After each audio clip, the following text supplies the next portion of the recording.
যেটা বলেছি যে আমার আর্থিক অবস্থা ঠিক নেই, তাই আমি ভোটে দাঁড়াইনি। আমি একদম আমার মা বাবার যে অবস্থা, আমি সেই নিয়ে খুব চিন্তায় আছি।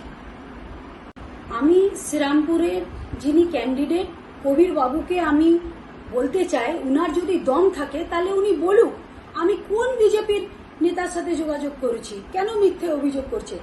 আসলে কবির বাবু বিধানসভা ইলেকশনে হেরো প্রার্থী হিসাবে শ্রীরামপুর থেকে বিদায় নিয়েছিলেন। আমি মমতাদির ছোট বোন হিসাবে দলে এসছিলাম এবং থাকবো, এবং কবির বাবুর এই মিথ্যা অভিযোগ আমি প্রমাণ করেই ছাড়বো। কল্যাণদা অনেক ভোটে শ্রীরামপুর থেকে জিতবেন।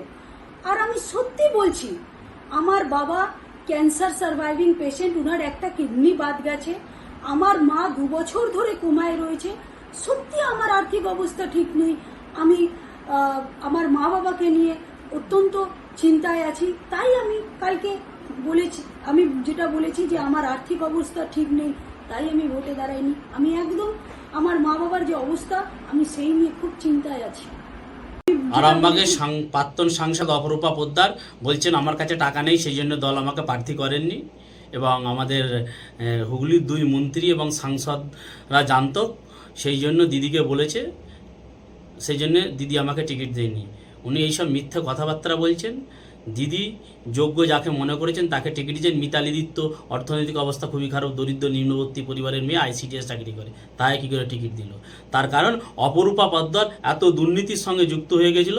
ওনার MP ল্যান্ডে যে টাকা পেতেন 10 বছরে 50 কোটি টাকা, তার 70% টাকা লাইটে খরচ করেছে, এবং একটা লাইট পিছু 30% টাকা নিয়েছেন। সেই লাইটগুলো 2 মাসের পর জ্বলেনি। খানাকুল হসপিটালে 15 লক্ষ টাকা দিয়েছিল প্রাচীরের নির্মাণের জন্য, সেই টাকার 20% চেয়েছিল, সেই টাকা দিতে পারেনি বলে সেই টাকা তিনি ডিএমকে চিঠি করে ফিরত নিয়েছে, তার জ্বলন্ত উদাহরণ। এবং রাজারামমোহন মহাবিদ্যালয় CEO D গ্রুপের নিয়োগ করা হয়েছিল। সেই নিয়োগের সময় আমার ওয়াইফে ইন্টারভিউ পাস করেছিলেন। আমি বলেছিলাম একটু দেখে নিতে, উনি চিন্ময়ের সঙ্গে কথা বলতে বলেছিলেন, যেহেতু উনি ওই কলেজের প্রেসিডেন্ট, তার জন্য 15 লক্ষ টাকা বরাদ্দ করেছিলেন। উনি দুর্নীতির সঙ্গে যুক্ত, মানুষ ওনাকে টাকা নিতে দেখেছিল, খানাকুলে বসে নারদার টাকা নিয়েছেন টিভিতে।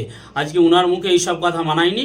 এখন তিনি টিকিট পায়নি, দল টিকিট দেয়নি, সেই জন্য মন্ত্রী এবং সাংসদদের নামে বদনাম করার চেষ্টা করেছে।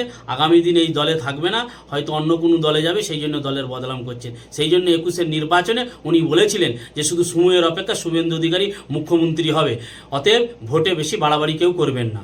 আমার নাম শেখ হায়দার আলী, আমি আরামবাগ সাংগঠনিক জেলা সংখ্যালঘু সেলের সভাপতি।